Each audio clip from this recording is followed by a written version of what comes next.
पण देवाची बहीण अंबिका साक्षात उत्पन्न झाली त्या ठिकाणी आणि ती बोलू लागली. अरे बंधुराज, अरे बंधुराज, तुझ्या पदराला विचार, पाणी आणलं कुठून? अरे माझ्या गुणवंता पण्याचा विचार देवा. अरे पाणी आणलं कुठून दादा? अहो देवा, या समोर पाहिलं कळंबाचं झाड, याच्या खाली पाणी थोडं साचलेलं होतं. या खडकावरती साचलेलं पाणी मी ठरवलं या देवासाठी पाणी घेऊन गेलं पाहिजे. असं होय, ती जागा दाखव मला. चला बरं. त्या जागेवरती गेलो. हा. अंधाऱ्या वडावरती खडकावरती पाणी साचलेलं. हा, अरे पडताना बरोबर चहाचा भुजमुपटा टांगलेला, त्याची लाळ गळत होती खडकाला. वरती पाहिलं का? वरती पाहिलं नाही देवा. 12 वर्षाचा सर्प या वडाला टांगलेला दादा. बरोबर. देवाने विचार केला, जर आज माझी पाठीची बहीण राहिली नसती, हा, या ठिकाणी मी मरण पावलं असतो. बरोबर. मग आंबेकीने अवतार हा. कसा धरला? कसा? अगं आंबेका तू माता देवी पावना, आणि आलो तुझ्या दरबारी दर्शन धावना.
त्या ठिकाणी सर्पाला सुद्धा आशीर्वाद दिला.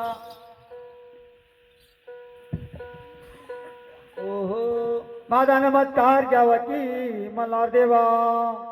अरे भुजंगा, हा, तुझ्या मुखामध्ये इतकं विष आहे. होय होय, मनुष्य पुराणाला जर डौस केला एक कालरी, सीमेमध्ये मारून टाकणार.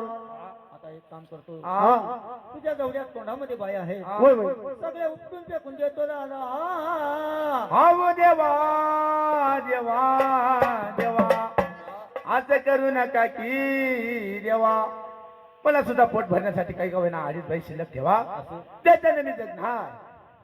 देवाने मनामध्ये विचार केला, हा, अडीच बाई तुला शिल्लक, हा. असा डोस करायचा नाही. या मानवीमध्ये माझा उद्धार झाला पाहिजे. शिव मल्हारी शंकराच्या गळामध्ये तुला ठार, भर.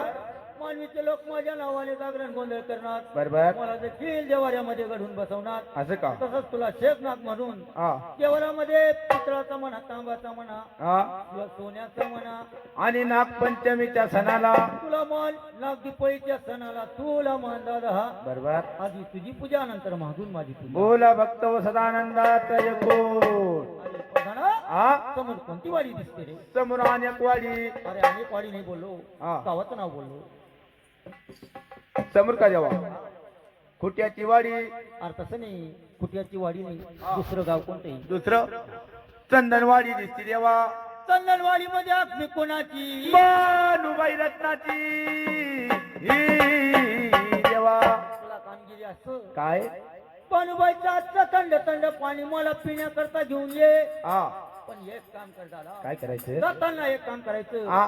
पांडुरंग रूपान हे कशी आहे होय. मला ती खंड येताना सांग दादा बरं ठीक आहे देवा प्रधान गेला प्रधानाने हातामध्ये धारी घेतली आणि रस्त्याला लागला शिव मल्हारी जाऊन दोन गिरण्या थडीवरती बसला बसला आणि त्या पानुबाईच्या ताशा पाणी भरण्याकरता आले. काका ठगूबाई शेगोबाई हा घरामध्ये काय करते ग काय नाही बाई काम धंदा करीत होती ना बा. घरामध्ये बसले कागबाई तुझ्या माठामध्ये पाणी आहे का अगं बाई तुझ्या माठामध्ये पाणी आहे का नाही का माझ्या माठामध्ये पाणी नाही आपण पाणी भरण्यासाठी गेलं पाहिजे हो चला बरं भाईंनो पाणी भरण्यासाठी काही जाता बरं ए बानू गेली पाण्याला ए गेली पाण्याला मला रे उदड वाटेला ए बानू